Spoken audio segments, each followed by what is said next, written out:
Ika-35 Kabanata. Tinipon ni Moises ang buong mamamayan ng Israel at sinabi sa kanila, "Ito ang iniutos ng Panginoon na gawin ninyo. Sa loob ng 6 na araw gawin ninyo ang mga gawain ninyo. Pero sa ika-7 araw ay magpahinga kayo, dahil banal ang araw na ito at para ito sa Panginoon. Ang sino mang magtrabaho sa araw na ito ay papatayin. Kaya huwag na huwag kayong magtatrabaho, kahit na magsindi ng apoy sa bahay ninyo para magluto sa araw na iyon." Ang mga handog para sa toldang sambahan.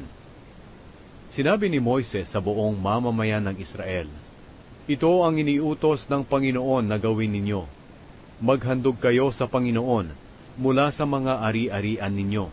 Maghandog ng maluwag sa inyong puso ng mga ginto, pilak, tanso, lanang kulay asul, ube at pula, pinong telang linen, telang gawa sa balahibo ng kambing, balat ng lalaking tupa na kinulayan ng pula, magandang klase ng balat, kahoy na akasya, langis ng olibo para sa ilaw, mga sangkap sa langis na pamahid at pabango sa insenso, batong onyx at iba pang mamahaling bato na ilalagay sa espesyal na damit ng punong pari at sa bulsa sa dibdib nito.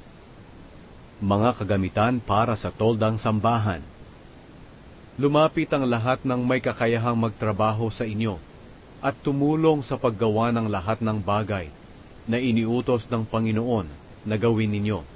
Ang toldang sambahan at ang mga talukbong nito, mga kawit, mga tablang balangkas, mga biga, mga haligi at mga pundasyon, ang kahon ng kasunduan, at ang mga tukod na pambuhat, takip at kurtina, ang mesa at ang mga tukod na pambuhat, at ang lahat ng kagamitan nito, at ang tinapay na inihahandog sa presensya ng Diyos, ang lalagyan ng ilaw at mga kagamitan nito, ang mga ilaw at ang langis para sa ilawan, ang altar na pagsusunugan ng insenso, at ang mga tukod na pambuhat nito, ang langis na pamahid, ang mabangong insenso, ang kurtina ng pintuan ng tolda, ang altar na pinagsusunugan ng mga handog na sinusunog, at ang parilyang tanso, mga tukod na pambuhat, at ang lahat ng kagamitan nito, ang tansong planggana at ang patungan nito, ang mga kurtina sa palibot ng bakuran ng tolda, at ang mga haligi at pundasyon nito, ang kurtina sa pintuan ng bakuran, ang mga tulos at mga lubid ng tolda at ang mga kurtina sa palibot nito, at ang banal na mga damit ni Aaron na pari at mga anak niyang lalaki, na isusuot nila kapag naglilingkod na sila sa banal na lugar. Pagkatapos, umalis ang buong mamamayan ng Israel sa harapan ni Moises. Ang lahat ng gustong maghandog sa Panginoon ay nagdala ng mga materyales na gagamitin sa paggawa ng toldang tipanan, at ang lahat ng kagamitan nito, at mga materyales para sa mga damit ng mga pari.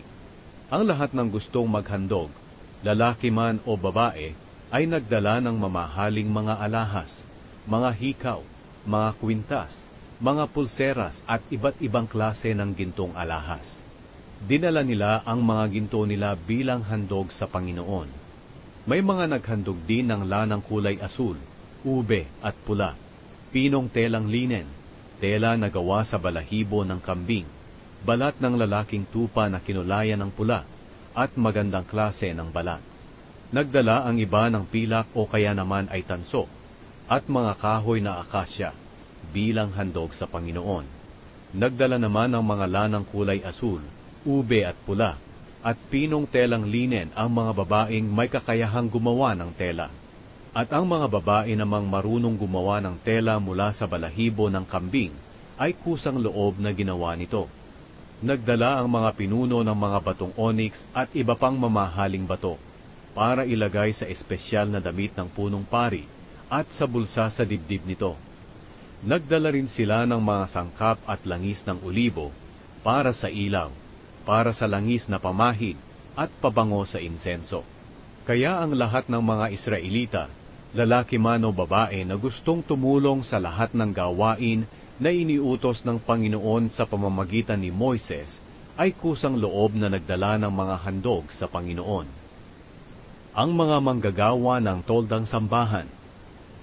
Sinabi ni Moises sa mga Israelita, "Pinili ng Panginoon si Bezalel, na anak ni Uri at apo ni Hur, na mula sa lahi ni Huda. Pinuspos siya ng Espiritu ng Diyos at binigyan ng kaalaman at kakayahan sa anumang gawain, sa paggawa ng magagandang bagay na ginto, pilak at tanso, sa paghuhugis ng mamahaling bato at paglililok ng kahoy at lahat ng klase na gawang kamay. Binigyan din siya ng Diyos at si Oholiab, na anak ni Ahisamak na mula sa lahi ni Dan, ng kakayahang magturo sa iba ng mga nalalaman nila. Binigyan sila ng Panginoon ng kakayahang gumawa ng lahat ng klase ng gawain, ang pagdidisenyo, ang paggawa ng tela, ang pagbuburda ng pinong telang linen, at ng lanang kulay asul, ube at pula. Kaya nilang gawin ang kahit anong klase ng gawain, at napakahusay nilang gumawa.